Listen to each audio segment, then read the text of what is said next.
Thanks for joining us. Today we are going to be talking about co-living, and the discussion is called Co-living Fad or Phenomenon.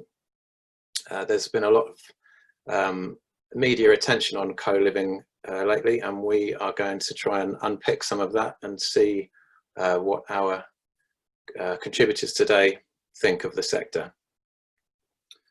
So this session is one of a series which are a precursor to a new event which we are launching in November this year. It's called the Urban Living Festival, and it looks at various hospitality and real estate asset classes, how they are converging, and how the market is likely to shape up in the future. We are very much hoping to launch a new and very innovative event, and it would be great to see people in person, and we think by the end of November people will be really very keen to get out and meet each other again. A bit of housekeeping for today's session. I mentioned earlier, if you could keep your cameras off and keep yourself muted, that would be great. We are going to have approximately a 45-minute discussion with our panelists, and then we'll have about 15 minutes of Q&A at the end. If you want to ask us any questions, and we'd love you to do so, then please use the chat function on your Zoom, and we'll get around to answering them at the end. My name is George Sell. I'm the Editor-in-Chief here at International Hospitality Media. We are an online publisher and events organizer, and we've been putting on events for the boutique hotel and service department sector for quite some years now. We've recently moved into the short-term rental sector, and as we're seeing all these various asset classes converge, that was what gave us the idea for the Urban Living Festival, really, because we were covering the same developments and the same companies on numerous websites as things were coming together. So that's part of the reason we're here today doing these webinars. We have a fantastic panel joining us today who I'll ask to introduce themselves in a little bit. Two operators and two investors. So we'll get some interesting and I think contrasting perspectives today. Just wanted to give the session a little bit of context. There's been a great deal of media attention on co-living recently. These are some of it good, some of it bad, and these are some of the recent headlines. So lots of investment into the sector, but WeWork is set to close its co-living arm. Obviously, they've had other issues going on. In Ireland, the concept is not proving popular, and there's a lot of campaigns going on to recommend the granting of future planning consents for co-living developments.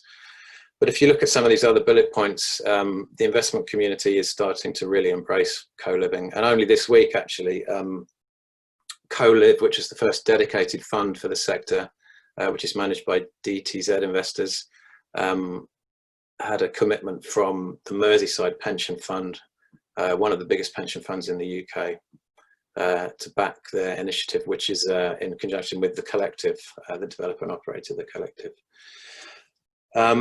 But if we flip onto the next slide, you'll see that there is, we've been running quite a few stories. There's a lot going on, a lot of investment, a lot of new developments. But if we flip onto the next one again, these are two headlines that appeared in other publications within a few weeks of each other. There's a lot of conjecture out there. Will COVID-19 increase the demand for co-living? Can co-living survive the pandemic? So, it would appear the jury is out, and that's what we're here to debate today. Before I ask our panelists to introduce themselves, I'd just like to say hi to Giles Horrich-Smith from HARMONICS, who are kindly sponsoring the session today. And Giles is just going to give us a very brief overview of the company. So over to you, Giles. Thanks, George. Good morning, everybody. HARMONICS is innovative living software, and we focus on operating service departments and co-living companies. We do that to help you maximize profit and your engagement with residents, and we cover all areas of business from distribution to bookings to maintenance housekeeping and finance. So using our platform, you can attract and close new business well. You can create and manage a high-performing team, can deliver excellent customer service and customer experience, nurture your relationships with your residents, which is obviously so key in the co-living piece, and report across your business in detail. We've done that with 6,500 properties now and have built up a good level of expertise. We're really positive about co-living. My contact details are going to be put into the chat. I'd love to discuss your business with you and whether we can help. I really hope you enjoy your discussion today, and thanks very much for your time. Thanks, Giles. Okay, so now I'd like to ask our four panelists to introduce themselves, to tell us what they do and what, if any, their current involvement is with the co-sector. So I'm going to go from left to right as I can see you on my screen. So Matthias, if you'd like to go first.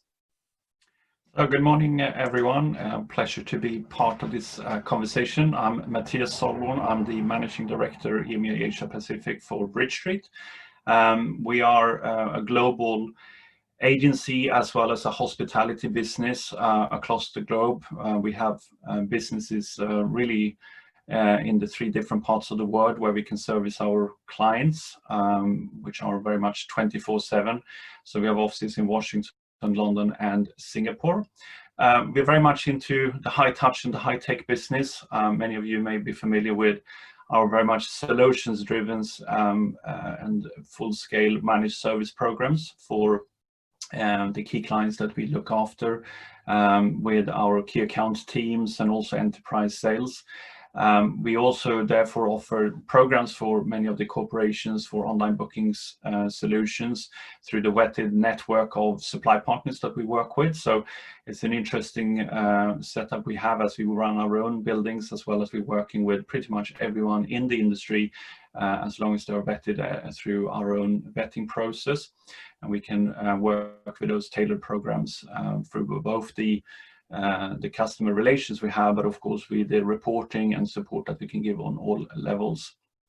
Co-living for us has been a trial and error. We have developed over the years a program called Studio Apartments. We launched it both in the Paddington area as well as in Docklands here in London. And actually during this pandemic, we have taken the decision to close down both the co-living studio concept that we had in the Canary Wharf area, and we are still evaluating and probably turning more the studio padding concept into more traditional hotel model because of its location and so on. So I'm very interested in the conversation that we will have today, and probably have different opinions on what is co-living and how does co-living look for the future, because for us it's not only about what we manage ourselves, but as an agency primarily, you know, how can we work with partners and of course with our clients to place business into the co-living product. So very curious to what we will explore together today. So thank you for being here. Thank you. Mindy, over to you. Sure. Hi, good morning everyone. So I'm Mindy, I'm based in Singapore. I'm from the Ascott Limited. So we're an international lodging company that does service apartments, hotels, and now co-living as well. So we are both investor as well as operator. For Life, this is a brand that I've been working on for the past 5 years or so. It's a brand that we developed in-house. So it's a co-living brand. We opened our first property, which is the largest co-living property in Southeast Asia last year in Singapore, Life Finance Singapore. We're going to open one more in Bangkok at the end of this month. And our global pipeline is more than 2,000 units. And we're in cities, coming to cities in Asia as well as Australia as well. And we're also looking to grow in Europe. Great, thanks Mindy. Douglas, over to you. Well, good morning, Doug Edwards from CoRESTATE. We sit within the micro-living environment, having 36,000 beds across Europe. Part of our micro-living segment is co-living. We have a fully integrated business, both from origination of development, asset management and operational management. So I think we have a fairly good spectrum in terms of the mainland continental Europe from co-living, but also with CRM in the UK, we have a very good hands-on knowledge, predominantly about the PBSA sector rather than co-living. We have a clear view, and undoubtedly we'll hear a little bit more in this session, as to where co-living is going. And I think we are very much in agreement with the overall thought that the COVID-19 is a short-term blip in a wider demographic change, but we can touch on that later. But no, we have a footprint in all the key Northern European markets, predominantly Germany, Spain, France, Netherlands, and in the UK. And with co-living being really a UK and German orientated business today in Europe, I look forward to hearing the experiences from Asia, which they are clearly ahead of the curve. There's no doubt about that. Thanks very much. And last but not least, Joe, over to you. Good morning, everyone. I'm Joe from AXA Investment Managers Real Assets. I head up the residential and student accommodation side there for the business. AXA is the number one in Europe in terms of investment and fifth globally at the last count. We've got, in the residential space that I'm responsible for, we have around 22 billion euro invested globally. So that touches the States as well as Asia Pac and Europe. What that sort of distills down to is around 140,000 apartments on the pure residential side. And more latterly over the last 3 years, quite active on the student accommodation front, where we now have circa 12,500 beds across 5 different countries. So we've been looking at the co-living market or segment for 2 or 3 years now, trying to understand it. Not sure I'm as confident as Douglas in terms of fully understanding it. I think what we have learned is that co-living, if you ask people what co-living means to them or what they believe it is, you'll probably get a different answer from everyone. And what we've seen is that actually how that translates into the different markets, there are nuances and differences. I don't think there's a one size fits all. That's something that we are clear on. And we are taking the learnings probably similar to what Douglas was doing, has been doing with CoRESTATE, but we're taking some learnings from the student space because it's not too dissimilar. And blended learning, which is this latest terminology for the sector, I think is pretty accurate in terms of what we're looking at. So for us, it's understanding who the target customer, if you like, or the audience is per market, and how best to design those properties and assets, and also where should we be placing those. Does it have to be zone 1, for example, or can it be further out, zone 3, zone 4, first ring, second ring, third ring, depending on the country? So it'd be interesting to hear. Certainly, as Doug said, Asia is ahead. But we are starting to see quite a few startups in Europe. France is quite active, and there's a couple of new entrants in Australia that I'm keeping an eye on as well. So it'd be interesting to widen the conversation and hear other people's thoughts. Thanks, Joe. Well, let's put your theory to the test, because I want to start with definitions and what co-living means to each of you. What does a project need to be defined as co-living as opposed to a posh hostel or student accommodation? What actually defines it? And I'm going to be awkward now and throw that back to you, Joe. Thanks for that, Giles. As I said, there's many different interpretations. I think the way we're looking at it is that co-living is, well, for us, I suppose it's focusing on incubating the way that we live, work and play into purposely designed properties. We feel that they should be supported by a professional service model, which can be based around a common theme, such as sustainability, for example. We're seeing quite a lot of that around the globe in terms of ecologically friendly or environmentally friendly.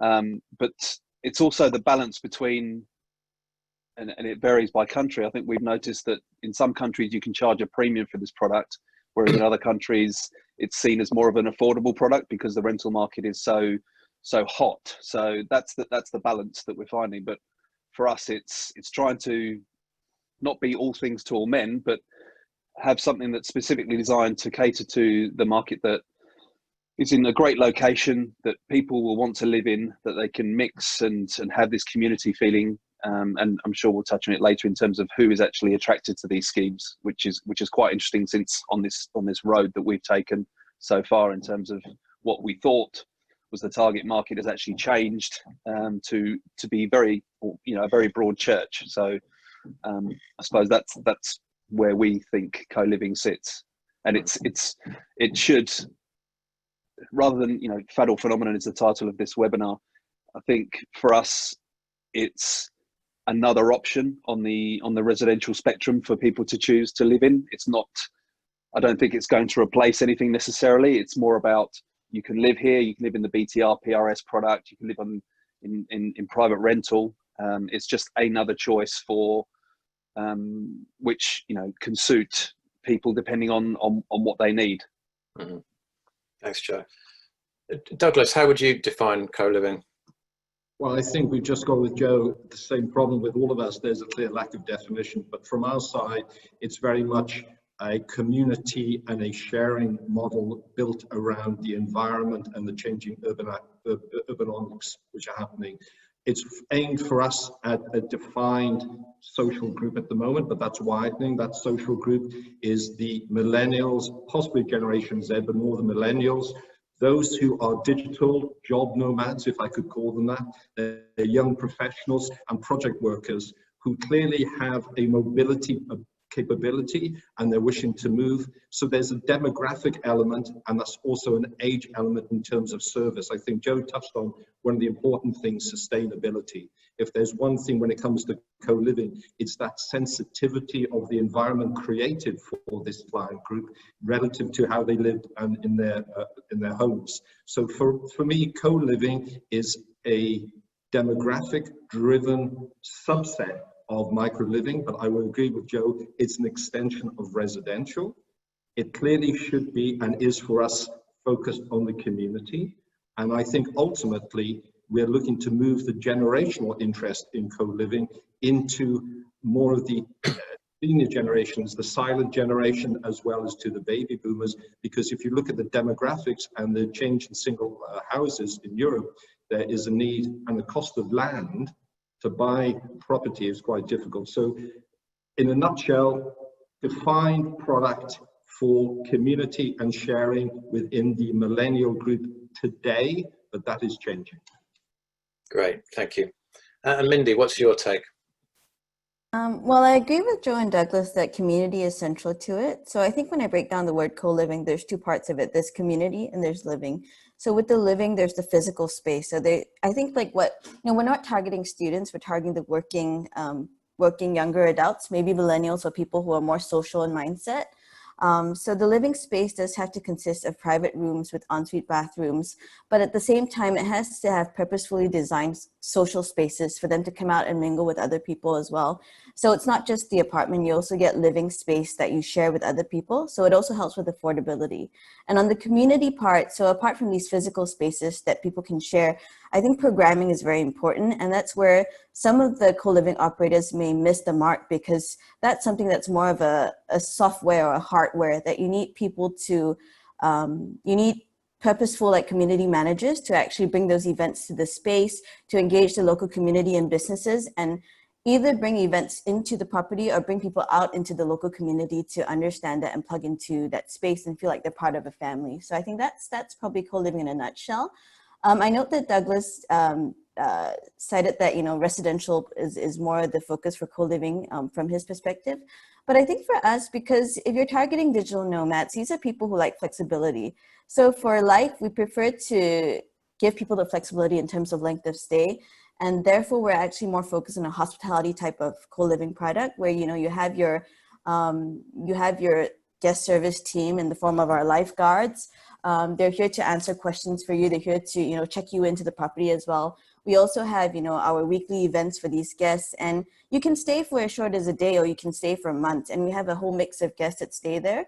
So I think I do feel that there's a shift from co-living being a pure residential play towards a hospitality model, because you see that Collective's project in Canary Wharf, they have the ability to take short stays, and student hotels, an interesting model as well, where you take both short and long stays as well. So I think there's space to grow in the hospitality sector, and maybe in a more sustainable way as well. Great, thanks, Mindy. Matias, your products in London that you've converted away from co-living, what's the difference between them when they were operated as co-living and what they are now? I think for us it was pretty much a test. I think we were quite an early adopter trying to define what is that concept of co-living. And of course, you mentioned the collective, Mindy. I mean, we work with the collective. What they have created is quite an incredible product in terms of the offering between you have a smaller unit where it's very price competitive, but you still have access to that community and able to network. And if you're staying for a longer time, you are able to connect with others in a similar situation. And I think that's very attractive to new type of traveler. Millennials has been mentioned, and I definitely think that's true. We are very much a B2B company, so we are not targeting the leisure market. And I think for the leisure market, this is an even more attractive product and probably within the B2B community. Generation has been mentioned as well. I think there's a misunderstanding by some of the buyers who are perhaps of a different generation, what they're actually buying, what is the co-living concept and what does that mean to my traveler, and perhaps are not as close as to their travelers to understand what they are looking for. And that's where we find it difficult to inform or convince them that this is a concept that could work really well. So why we took away the concept is probably we had a softer version of it. We had a unit of a 2-bedroom and living community in terms of a smaller, the kitchen and the living together, but putting two people perhaps from different businesses together, that from our experience that didn't really work very well. Whilst our studio concept in Paddington, which is more of your unit and then you have a communal kitchen, almost like a mini collective setup, was very, very popular, especially for people who were staying a shorter time in London and still wanted to meet people or, even find new friends and connect through that. That network worked really, really well. But I think we have realized that there are so many other better players in this space, and we leave it to them, quite frankly. And then we are happy to buy and put business into their spaces because we have the agency side of what we are driving. But as I said, the challenge is for us in the B2B market is to convince the buyers what this is all about.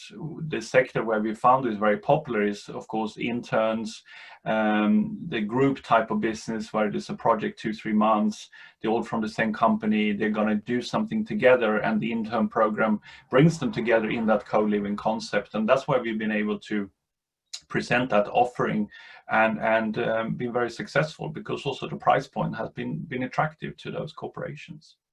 Great, thank you. We'll talk about the future and how the model is going to evolve shortly, but I just want to address quickly the short term and the current situation with the COVID pandemic and how that is affecting operations. And we've got a short video to play here that Mindy has supplied. So if you just bear with us a second, and Justin, if you could cue the video, please. Might be a small delay here.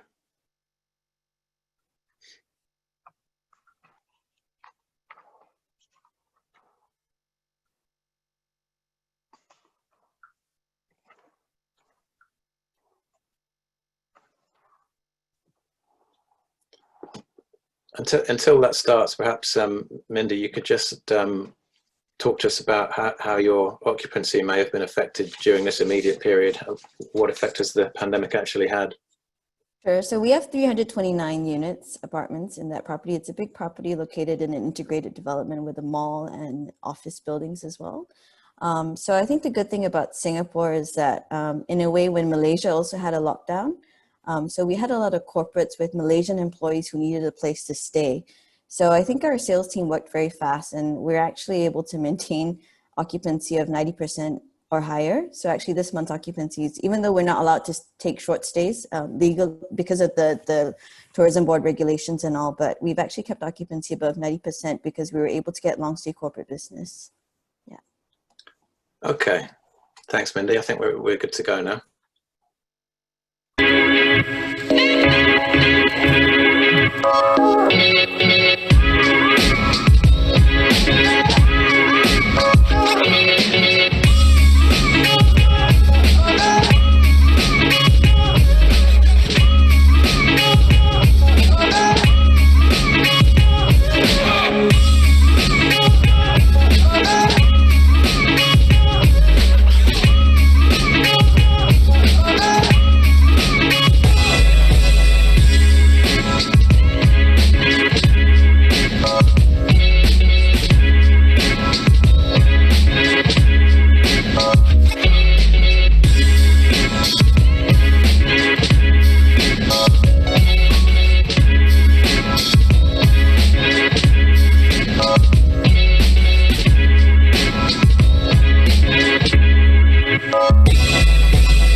Great stuff. Thank you. So looking at that, Mindy, how has the sense of community that you mentioned earlier, how has that been affected by the current restrictions? So I think the good thing was, I think because we were able to justify to the regulation authorities that, you know, the kitchen is still a very key element of the living environment for the people who are in-house in our property. So we kept the social kitchen open. And as of last week, we reopened the co-working space as well. So I think people are very eager to come out and interact. So once we opened the co-working space, they actually came out to start working with social distancing in place. The social kitchen was very well used because I think people ate out a lot less. They had to order delivery or cook in themselves. So during the lockdown period, it was very heavily utilized, but I think we were very careful. We made sure that every hour housekeeping was there to clean up the spaces. We had UV sterilizers brought in to sterilize your cutlery. We have hand sanitizers all over the property. So I think all these measures in place, and so far, you know, thank God there's been no cases in the property, despite, you know, being full with occupancy. I think people, I think with the very visual, you know, and, you know, tongue-in-cheek type of reminders, it helps to keep people in check. But at the same time, you know, they're able to still use the spaces in a safe way as well. So I think people by nature who stay in a co-living property, they tend to crave that social interaction. And therefore, I think it's a very human need that people will still come out once the measures are eased, and they will still hang out in social spaces together. But of course, in terms of events, we're not able to hold gatherings or events that we used to do every week. So we've switched to virtual. So if you go on our Instagram handle, you will see we have this virtual life series of programs. So we have virtual yoga classes, we have virtual cooking demonstrations. So it's a different way to engage the guests, and we're finding it's quite a good way for brand awareness as well as engaging in-house guests. So we're looking to expand that program. So even if, you know, all these measures eases and COVID goes away, I think we're still going to continue that virtual platform because it allows interaction. So when we have our Bangkok property, we can allow our Bangkok guests to interact with Singapore guests because we have that virtual platform. I think that's truly in line with building a global community, which is, I think, what people who stay with us want to be part of as well. Yeah. Great, thank you. Douglas, what about your properties? What have been the immediate effects of the pandemic on those? Well, it's interesting. We're just about to release our report, a case for micro living and real estate investment, but part of that is our COVID analysis. From our assets, as you know, most, and give Mindy credit, that she said already, the nature of the leases are more than 3 months, they're 3, 6, 9 months. So when you look through this period, we haven't, with our standing assets, seen any drop in occupancy. It's where you have new assets coming online, there's going to be a delay in fulfilling occupation, and I think that is where the time at the moment will be. But good for us, we're getting most of our assets coming online, or a lot of them in 2021 and 2022, by which time I'm hoping, with all due respect, we'll be through this. But I think Mindy's right, the social aspects are important, but economically, I haven't seen a drop down in the demand for the assets, or indeed demand for potential occupancy. There's just a delay. So the income side of the equation, not the social side, which Mindy talked about, we're not seeing today. We do possibly expect to see some softening in the second half of the year, as well as when it unwinds from the current leases. But I don't think there's been much volatility. It's just the new build where I think we have a delay in increasing occupancy at the moment. Thank you. Joe, does that tally with your experience?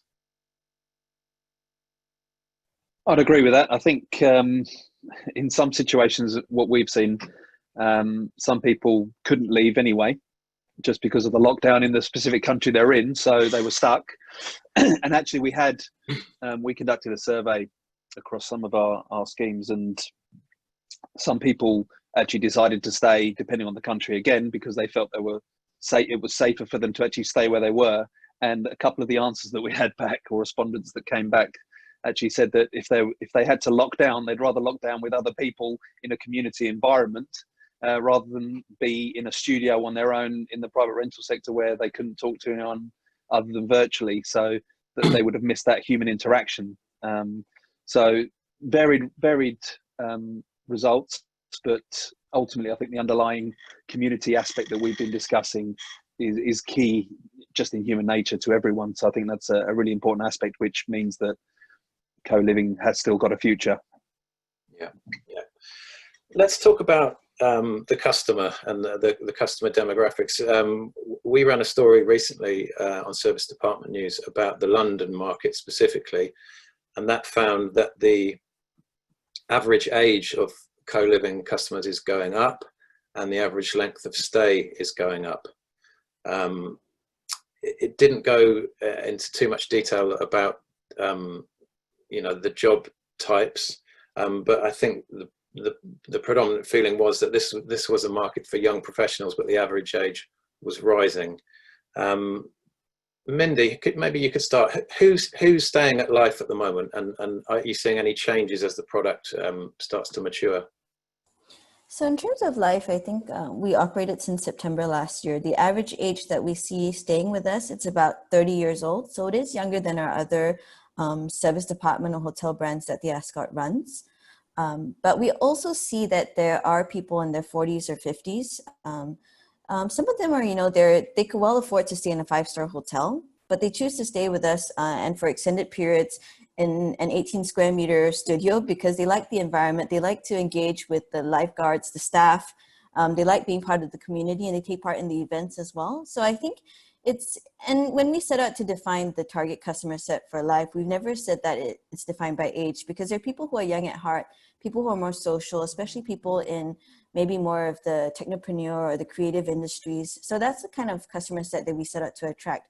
But I have to say the age group that stays with us on average is younger than other brands like our Somerset or our Ascott or our Citadines as well. Mm-hmm. Yeah. And you perhaps are different to some other operators with regards to length of stay, but what is your average length of stay? So before COVID, about 30 to 40% of our guests were long stay guests who stayed for a month or longer, and the rest were short stays who stayed for maybe a few days to a few weeks. But of course, you know, with this unique period of time when there's no one flying into Singapore and our occupancy is mostly Malaysian employees of corporate clients, then it's all long stay business. But I think as the international borders open, as you know, the government allows staycations as well, we expect to have some of that short stay demand come in, because we've already seen Singaporeans asking to stay with us for short stays, but we said we can't take it now because there's no permission from the government yet. But I think because it's an experiential lifestyle type of offering that we're providing with Life, we do see both short and long stay demand. Yeah. Mm-hmm. Joe, who is staying in your properties, and are you seeing any trends in terms of length of stay and age? So I should have said from the off that we're dabbling in the co-living. We've got a few properties that we're trialing where we've converted some of our residential properties into multi-generational now, rather than co-living is probably the right terminology for it. I think when we first started out on that road, the target market that was being talked about was 25 to 35 or 45, depending on who you spoke with. What we've seen, and why I use the term multi-generational now, is that we're seeing 25 up to 65, 70-year-olds. And I think it's a consequence of the way the residential market's working at the moment, i.e. we're seeing falling home ownership. As Doug mentioned before, land costs are just crazy to try and buy anything. It's difficult to get on unless you've got a decent deposit. Obviously in the UK, for example, shared ownership, Help to Buy and shared ownership is helping some of that, but there's still huge pent-up demand due to the lack of development or the pace of development in terms of the urbanization that's going on in cities. Then we're seeing that, you know, as part of that broad age range in the properties that we have, we're seeing a lot of divorcees, a lot of widowers that are downsizing, which is helping, certainly from the downsizing perspective, is certainly helping the residential market, because that's freeing up homes elsewhere for younger families, for example, or couples looking to start a family that need a home and want a garden and a garage, etc. So it's really starting to mix and blend a lot of people together. And this is why the thinking is constantly evolving in terms of what is the right community space? What are the right type of events to run? How can you engage across all these generations rather than segregating different age groups and different backgrounds, where you've got your young professionals, you've got your international globe-trotting workers on secondment, for example, along with widowers and divorcees, and that's the head scratcher at the moment, is in how do you build a scheme that can try and cater for these different types of clientele that we certainly never expected when we first started out on this journey. That sounds like it's almost a broader demographic than a typical build to rent development, which I guess does bring up its own challenges. Douglas, Yeah, how about in your properties? Any trends in terms of the demand, where it's coming from? It's a blend between Mindy and Joe, actually. I would say there's the other aspect, by the way, which is driving what I call that multi-generational, is loneliness. If you see in the US call it epidemic, and we have a loneliness minister in the UK, if I understand correctly.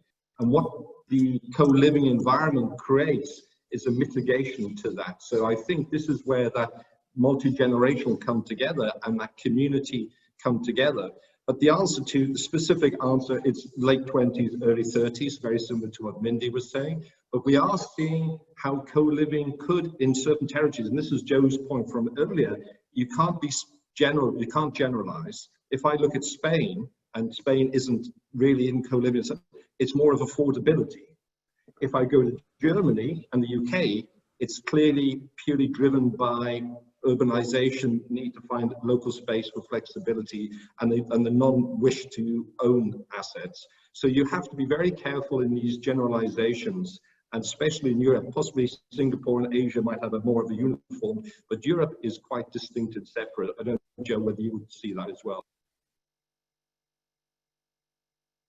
Absolutely, yeah, totally agree. I think I touched on it at the start that it's, in some places it's regarded as a premium product and it's a lifestyle that you're buying into, whereas in others, such as Spain, Doug, it is the affordability piece. And I think certainly some of the concepts we've been studying in Asia show that the affordability side of things there is very high on for some of the brands that have been quite successful, albeit in what is a nascent segment. So absolutely, there are contrasting drivers for people, and obviously throw into the mix there the different age groups and reasons for wanting and looking for that type of accommodation just adds more to the pot that can confuse, but also ultimately helps to drive the development of the product and the service levels and the community that you want to provide.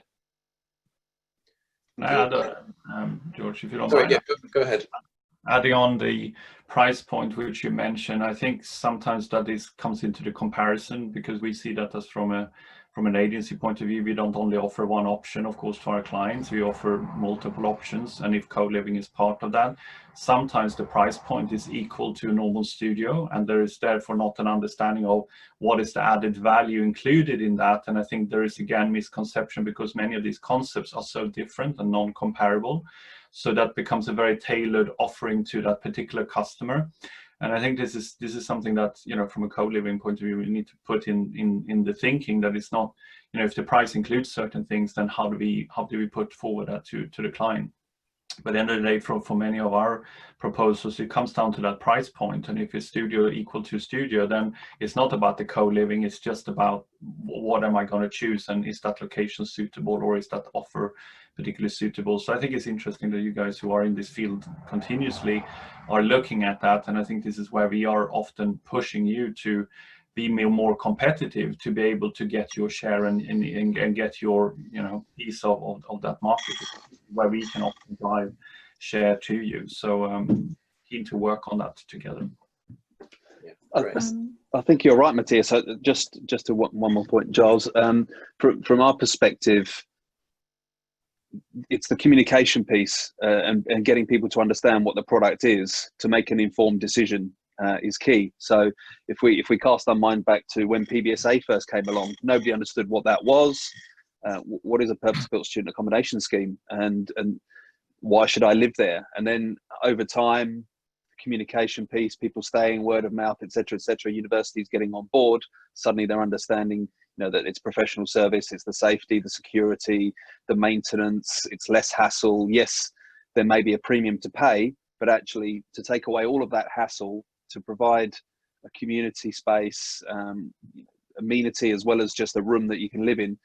It took a while to latch on, or for people to latch on, and now suddenly we're seeing the boom of that sector across Europe and globally. So I think co-living's in a similar situation where it's just getting people to understand, because there's so many hybrid models, and Mindy touched on it in terms of the student hotel and what they do, which is great. And then you compare it to other operators and they do it slightly differently. So it's just, there is no apples for apples, pears for pears at this stage, but it's just communicating what your product is, which will then make Matthias's job a lot easier, I'm sure, in terms of being able to find the right consumer for that product, if you like. You also have to be aware that co-living is only focused in certain cities. It's not a regional base. If you look at Europe, I've got London, Berlin, Paris, Frankfurt, Brussels, Munich, and Copenhagen. They are the key cities in Europe for co-living. They're the ones where we have existing operators, we have pipeline, we have, I would say, 6 operators I can name in co-living, but no more than that in Europe, who have slightly different variations, but a very good mix. And the quality of service, it's the service level. Mindy was talking, and we saw this, the quality of service level you have in Singapore. That's a key element, that vertical integration. But I want to just talk on the real estate side a little bit, because co-living has a cost base to it, which is not too dissimilar to PBSA. And I think one of the text messages was value in terms of return. Co-living sits within that micro-living orbit of student accommodation, co-living service apartments. Mindy, you might have a view from Asia, but there is not much difference. What is important is the quality of service and how that supports the income line. And it's the income line which is the most important element there. Great, thanks. I'd like to move on briefly to regional differences. Mindy, maybe if I could start with you. You're in Singapore, Bangkok is next, but you also mentioned you're looking to come to Australia and Europe. Do you envisage the product being significantly different between those markets? And what about the people you're expecting to stay?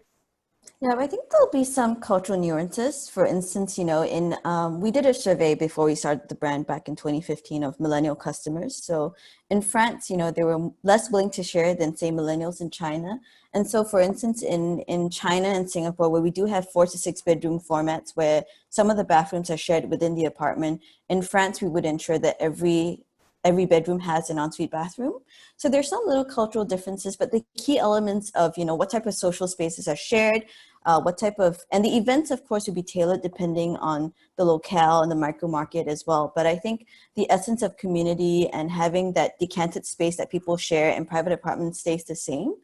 Of course, unit size is also subjective to the local market as well. For instance, we're actually opening up in Fukuoka next year, in first quarter next year in Japan. So with the Japan market, because we expect that property to probably be a bit more short stay, so the unit sizes will be smaller, but that's because in Japan, it's normal to come into a hotel room that's really small. But in a market like China, you would have to do something like 20 square meters or larger, so that you're not viewed as a budget product as well. So there's some differences in different cultures, but I think in terms of the social events, the essence and the spirit of the brand and how we promote collaboration and creativity, I think that's still the same across all regions. Yeah.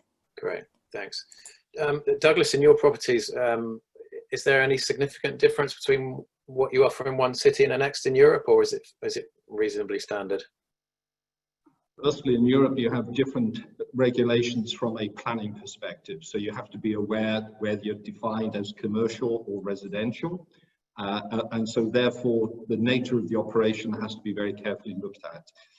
But from the actual build out, the size of rooms don't vary too much. They're bigger than PBSA, but not by much of a quality. I think what Joe mentioned, and Mindy also, it's the common areas where you have to look at in some specific areas very particularly. But you also have to think about, and this is where I sit as not only as a developer, operator, but investor, is if the market doesn't progress, what's the alternative for those assets? And this is where it comes back down to the wider residential argument, which I appreciate Mindy is not totally convinced in. You have to look at your assets as a mobile asset. As we see the changes in demography, we see the changes in requirements, we have to have flexibility. And so I wouldn't say in all our territories, one model fits all. It doesn't. There are cultural differences. But I think from a fundamental design build and size of bedrooms and common areas, we're moving towards some type of standardization. Joe, would you see that? I would agree. It is very much, you know, from our perspective, what the main differences are is on the planning side. You know, Germany is probably a bit more clear cut in terms of commercial and residential, but try doing something in Italy, for example, and you'll come a cropper there. You know, is it hotel? Is it residential? And that dictates in a lot of cases the lease lengths, which then obviously affects your business model and how you underwrite. So I think that's the biggest difference. Size, obviously, of the rooms will vary, so you can get away with smaller rooms probably the further east you go, but certainly on the western side, we're still quite spoilt in terms of the space that we want to see. It's interesting, you know, following the Collective from their first scheme in Old Oak, where you had some smaller sort of 11, 12 square meter rooms, to their next iteration in Canary Wharf, which I think they're averaging around 16-ish. So the evolution of that, albeit that the common spaces haven't differed too much. So it's interesting to see what the reaction has been to the initial product that's been put into the market, and then how that's evolved.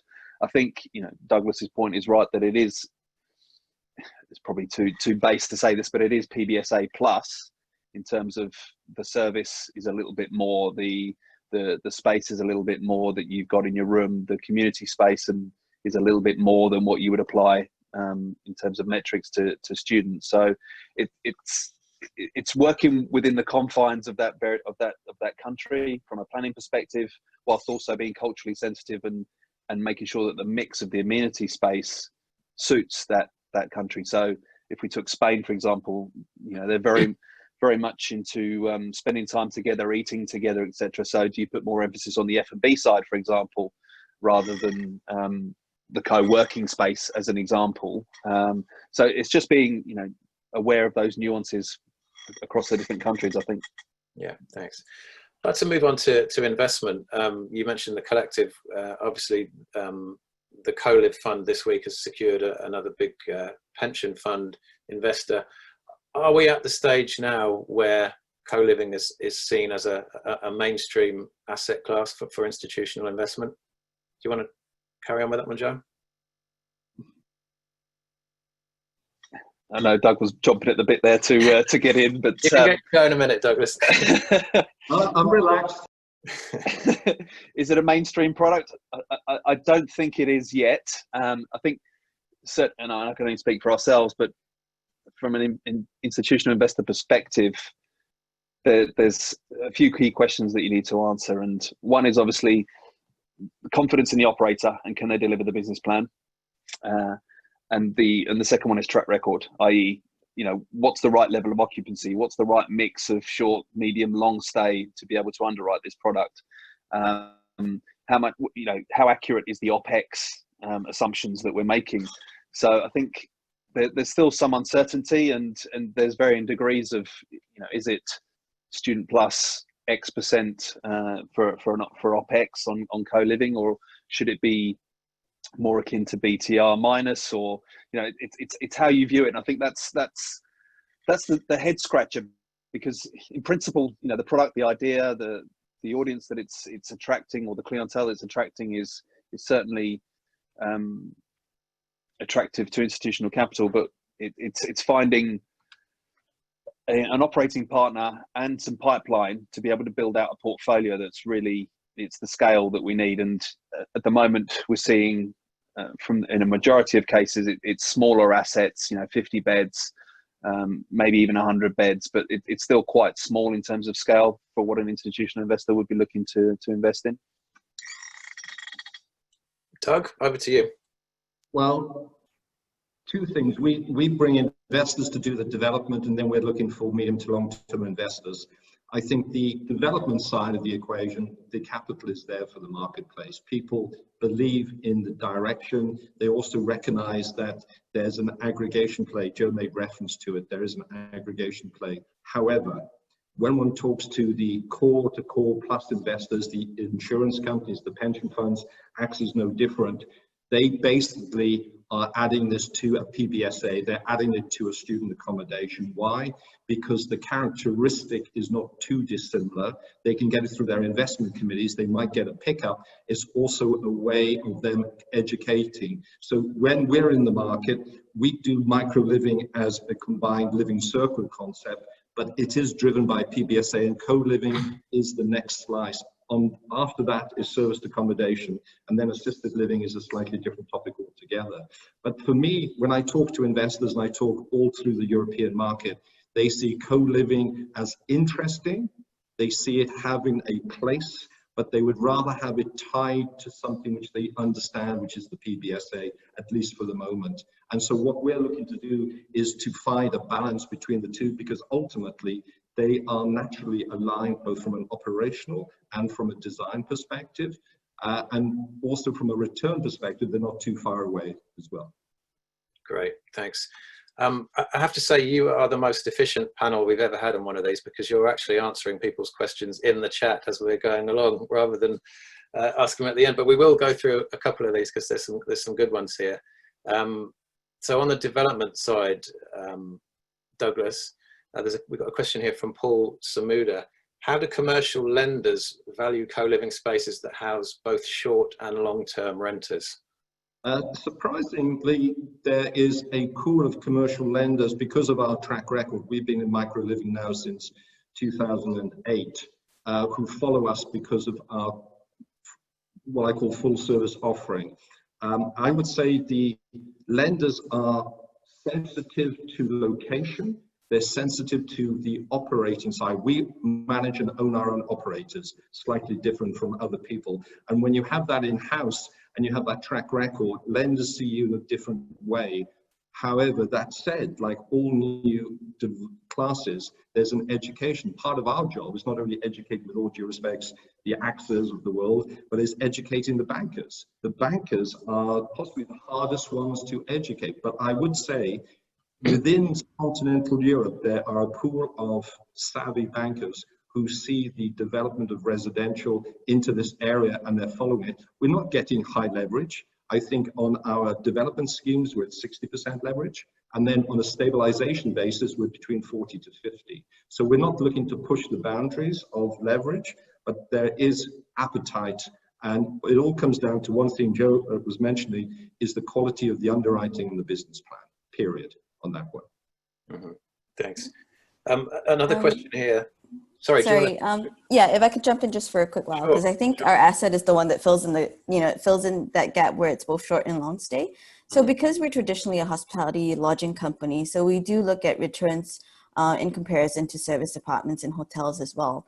So to be honest, when we were looking at Funan, which is invested jointly by Ascott and Qatar Investment Authority in a joint venture fund, we actually considered whether we wanted to use one of our service apartment brands. And the reason why we went with the co-living brand Life was because it was much more efficient in terms of real estate, because you could squeeze out 400 over bedrooms and 300 over apartments as opposed to 200 over apartments. So in that sense, it's on a revenue perspective per square foot, you actually do better because they're very efficient in terms of the NLA efficiency. So we're about 60 over to 70% NLA efficiency. I think the other point is that the reason why for Life properties, we always look for properties that are larger, because scale was something that was brought up just now, is because in order to deliver that hospitality level of service and be efficient at the same time and maintain your GOP margins, you do need a certain amount of scale. And that's why every Life property is at least 100 units or larger, if not 200 units, which is what we believe to be quite optimum for operational efficiency and returns as well. So I think that's why for us, we look more at working with institutional investors who are looking for such larger scale assets as well. Yeah. Great, thanks. And another question from Paul here. Are there greater returns from co-living investments versus student buildings? If there was no co-living, where would these customers live or stay? Douglas, do you want to kick off with that one? I think I might have answered that question through the chat, but fundamentally the net returns on an NOI basis or cash on cash are very similar between PBSA and co-living. But I would have to say there are very few standalone co-living investment opportunities today in the market. They're more ready aggregated in portfolios. But I would say if you look at the German market, PBSA in the German market at the moment is about 3.25 to 3.5 net initial with a track record. I would say co-living would be a little bit above that at the moment because of the mindset and because of the new. If I go to France, well, if Joe, he's AXA, so he knows France better than me, but I would say there's at least a 75 to 100 basis pips difference at the moment, but I can see that reducing. So that was the question on that. Was that the, I think that's the answer to that one. Yeah, the other one was, where would the guests live if there was no co-living? But as you say, you have answered that in the chat. We're actually running out of time. Time has got away from us a little bit here. So I'd like to ask each of you in turn how you see the sector looking in 5 years from now, and perhaps you could address the title of the session in that, fad or phenomenon. I think I know what most of you are going to say, but Matias, would you like to kick off? Yeah, I can kick off. I think it's interesting, and of course it's interesting to listen to you guys who are in the investment side of things and talk about the other. I'm always thinking about, where is that demand going to come from? How are we going to find those customers, and how is that customer going to look like?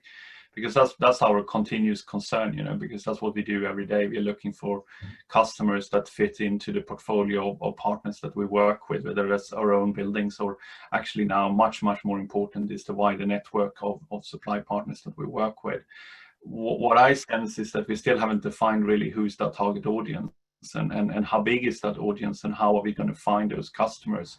And it might be that now there's a compromise between people are looking for normal, you know, would normally stay in an apartment and choose to stay in a co-living instead because that suits their personality or their lifestyle a lot better, whether that is private or for business, that's okay.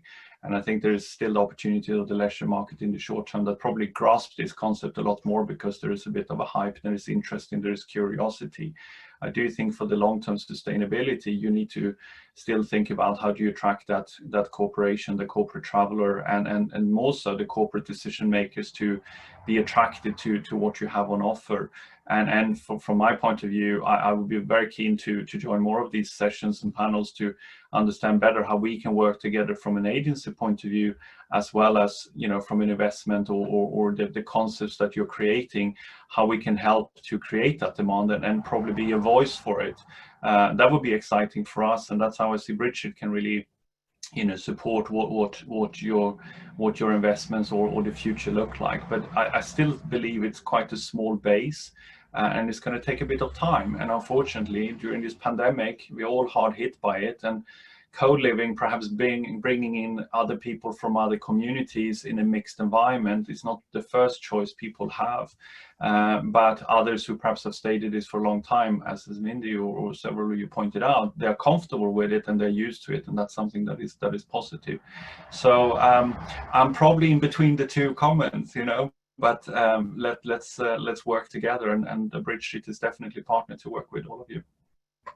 Thanks, Matias. Mindy, where do you think we'll be in 5 years from now? I think co-living is here to stay, but in the future it might not be just so targeted at millennials, but there are wider groups that would appreciate the value of being in a community. I think right now the co-living market is rather fragmented. There's no global players, but I think that we will see more consolidation, the emergence of global players that are more cost efficient and probably more scalable in the next 5 years, with probably a bit more of the hospitality element as well. Yeah. Great, thank you. Joe? I'll echo Matias and Mindy to a degree. I think that, as I said at the start, co-living has its place and it will be an option for people moving forward. I think we'll see post-COVID, there might be a bump in the road at the moment, but I think post-COVID we'll see more schemes come online. We will see operators really fine-tuning and understanding that cost base and the level of service that's required, which will then give and also we'll see some track record of the schemes that have gone live over the last couple of years, which will then give some confidence to investors such as ourselves to be able to then really look at hopefully investing into a pipeline of product. I mean, we purchased a a portfolio or a brand, if you like, the Clay brand in France last year, which started off with PBSA, but as part of that acquisition, they had a pipeline of co-living assets, which the first couple are coming to market in the next 12 months or so. And, you know, for us, it's great to be able to test that in-house with our own product and our own teams, to be able to understand it better as a business, as well as obviously hoping to grow that side there, as we've got quite a healthy pipeline. So we certainly see it as part of adding to our residential portfolio and the diversification of that portfolio. It certainly adds to that. So therefore, I don't see it as a fad. I don't see it as a phenomenon. I mean, I should have said from the start, really, that co-living has been around for over 100 years in one shape or another. It's not quite the young ones as it was, but you know, the only difference now is obviously the focus on the well-being and the community aspect, rather than just people sharing a house. So it's evolved rather than being a revolution in the residential market, I think. I'm glad it's evolved since the days of the young ones. That's good to hear. Douglas, over to you. I basically put it as a fundamental move underpinned by demography and the changing in urbanization. It is, as Joe said, it is an extension of and part of a residential pool, which is changing as the age group changes and the age demand changes. If you are a believer in the urbanization of at least the core Northern European or Central Western European countries, co-living is a factor of life. It will remain a factor. The size of it, I would agree with Joe, it'll take time, but it has a place. It has a place in a micro-living portfolio. How big that place is depends on the ultimate demand, and this is where I go back to Matias's point about the demand side of the equation, but it is not a fad, it's not a phenomenon, it is a fundamental part of how residential is changing, period. Great. Thanks very much to you all. It was a really fascinating discussion. Just want to run through a couple of slides before we sign off. So the next webinar is a week today, back to our normal time of 2 p.m, I believe. And it's about the hotelization of real estate, which is space as a service and trends like that. That's 2 p.m. next Wednesday. These webinars are all a precursor to the Urban Living Festival, which takes place in November, as I mentioned earlier, which we are really looking forward to. We've got a great bunch of sponsors and supporting partners already signed up there. Some interesting names from across hospitality and real estate. If you are interested in being a sponsor, then please contact my colleague Katie, who would be delighted to hear from you. Tomorrow we have a new venture that we're launching. It's called, another webinar series. It's called Engage, and it's for corporate travel buyers and accommodation providers to business travelers. That's going to be hosted by Mark Harris from the Travel Intelligence Network, who I expect a few of you know. A great panel of speakers again there. That's tomorrow at 11 a.m. So here are the next 3 Urban Living webinars. Love to see plenty of you on there. We've had more than 300 signed up for this one today, including operators, investors and suppliers. I've really enjoyed the discussion. I hope you have too. Just like to say a big thank you to Giles and Res Harmonics for sponsoring today. And thank you to Matias, Mindy, Joe and Douglas for their time and their insights. Thanks very much, guys, and hopefully see you on the next webinar next week. Goodbye. Thank you. Thank you. Bye.